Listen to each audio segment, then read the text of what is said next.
Hi guys, welcome to Pure Masala Tasty. நம்ம இன்னைக்கு Pure Masala Tastyல என்ன பார்க்க போறோம்னா ஒரு சூப்பரான சிக்கன் மசாலா தாங்க பார்க்க போறோம். ஆல்ரெடி நான் ஒரு வீடியோ போட்டிருப்பேன் நாட்டுக்கோழி குழம்பு மசாலா. அந்த குழம்பு மசாலுக்கும் இந்த சிக்கன் மசாலுக்கும் நிறையவே டிஃப்ரெண்ட் இருக்குங்க. டேஸ்ட் வைஸாவும் சரி, இதுல நம்ம ஆட் பண்ற பொருளும் சரி நிறையவே டிஃப்ரெண்ட் இருக்கு. வீடியோக்குள்ள போலாம் வாங்க. நம்ம கொத்தமல்லி காலிக்கெல்லாம் ஆட் பண்ணிக்கலாங்க. கொத்தமல்லி நம்ம நல்லா வறுத்து எடுத்துக்கலாம்.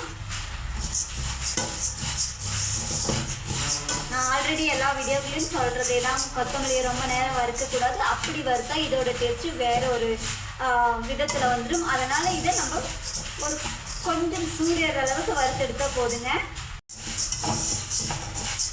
கொத்தமல்லி நம்ம நல்லா வறுத்து எடுத்துட்டேங்க. கொத்தமல்லி எடுத்தால் உடையணும், பார்த்திங்கன்னா உடையுது. இப்போ இது நம்ம வேறு ஒரு பாத்திரத்தில் மாற்றிடலாங்க. இப்போ நம்ம அடுத்ததாக வரமிளகாய் ஒரு 100 கிராம் ஆட் பண்ணிக்கலாங்க. வரமிளகாயை நல்லா வறுத்து எடுத்துக்கலாங்க. நம்ம நாட்டுக்கோழி குழம்பு மசாலா பார்த்தீங்கன்னா கடலைப்பருப்பு, உளுத்தம்பருப்பு இதெல்லாம் ஆட் பண்ணியிருக்கோம். பட் இதில் ஆட் பண்ணியிருக்க மாட்டோம். அது வேறு ஒரு டேஸ்ட்டில் இருக்கும். இது கண்டிப்பாக வேறு ஒரு டேஸ்ட்டில் இருக்குங்க.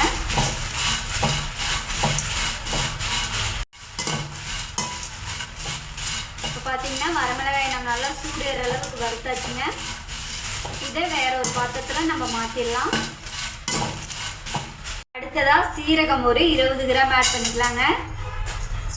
அதுலேயே மிளகு ஒரு 10 கிராம் ஆட் பண்ணிக்கலாம். இது ரெண்டையுமே ஒன்றா சேர்த்து நல்லா வறுத்து எடுத்துக்கலாம்.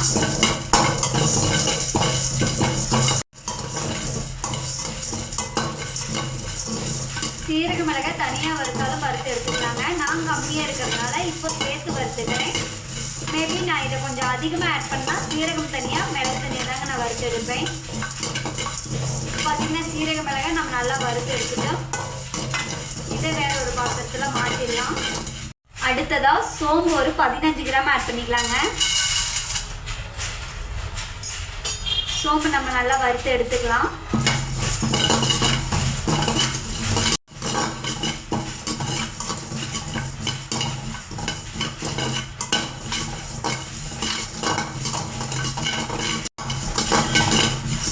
நல்லா வறுத்து எடுத்துட்டேங்க. இதை வேற ஒரு பாத்திரத்தில் மாற்றிடலாம். இப்போ நம்ம அடுத்ததாக அன்னாசி பூ ஒரு 5 கிராம் ஆட் பண்ணிக்கலாங்க. அதுலேயே கிராம்பு ஒரு 5 கிராம், பட்டை ஒரு 5 கிராம் ஆட் பண்ணிக்கலாங்க. இப்போ இது எல்லாத்தையும் நம்ம நல்லா வறுத்து எடுத்துக்கலாம்.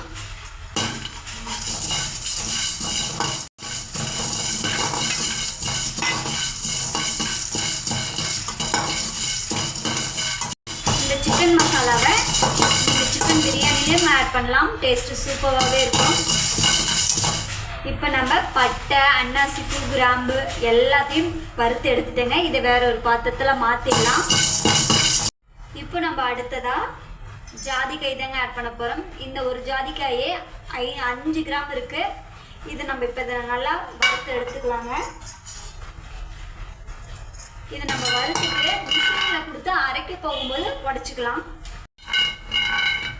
ஜாதிக்காயும் பார்த்திங்கன்னா நல்லா சூடேறிடுச்சு. இதை வேறு ஒரு பாத்திரத்தில் மாற்றிடலாம். இப்போ நம்ம அடுத்ததான் என்ன ஆட் பண்ண போகிறோம்னா வெங்காயங்க. வெங்காயத்தை அரிஞ்சு வெயில் நல்லா காய வச்சு நம்ம எடுத்துக்கிட்டோம்.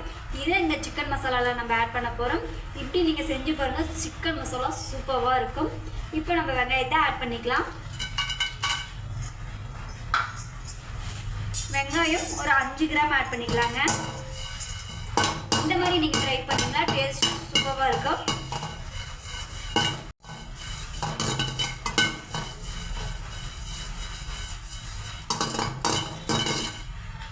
வெங்காயத்தை நான் எப்போவுமே மசால் பொடி செய்யறதுக்கு ஒரு 2-3 நாளைக்கு முன்னாடி தாங்க அரிஞ்சு காய வைப்பேன். ஏன்னா சீக்கிரமாக இதில் பூச்சி வச்சிடுது. ஆனால் பூண்டில் அந்த மாதிரிலாம் பூச்சி வைக்கிறது கிடையாது. இது வெங்காயத்தில் மட்டும் சீக்கிரமாக பூச்சி வச்சிடுது. அதனால் நான் எப்போவுமே ஒரு 2 நாளைக்கு முன்னாடி தான் அரிஞ்சு வைப்பேன்.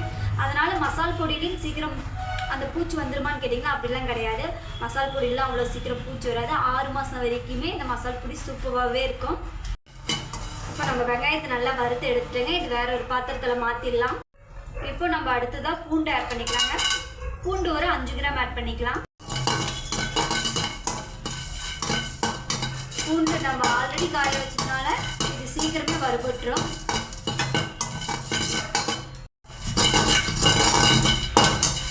பூண்டு பார்த்தீங்கன்னா நல்லா நம்ம வறுத்துட்டோங்க. இதை வேற ஒரு பாத்திரத்தில் மாற்றிடலாம். இப்போ நம்ம வெந்தயம் ஒரு 3 கிராம் ஆட் பண்ணிக்கிறாங்க.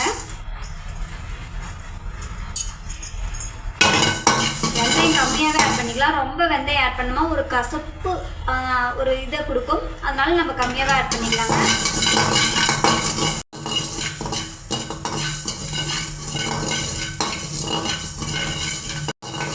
வெந்தயத்தை நம்ம நல்லா வறுத்து எடுத்துட்டுங்க. இது வேற ஒரு பாத்திரத்தில் மாற்றிடலாம்.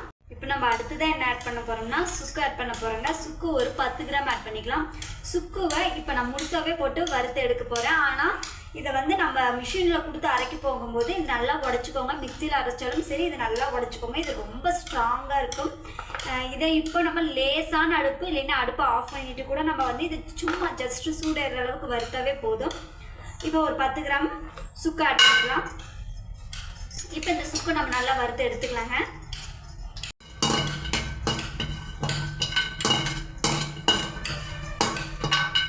நான்வெஜ்ஜு கிரேவி மசால் பொடிகளில் சுக்கு ஆட் பண்ணும்போதுங்க டேஸ்ட் வைஸாகவும் சரி இது ஹெல்த்துக்கும் சரி ரொம்பவே நல்லது.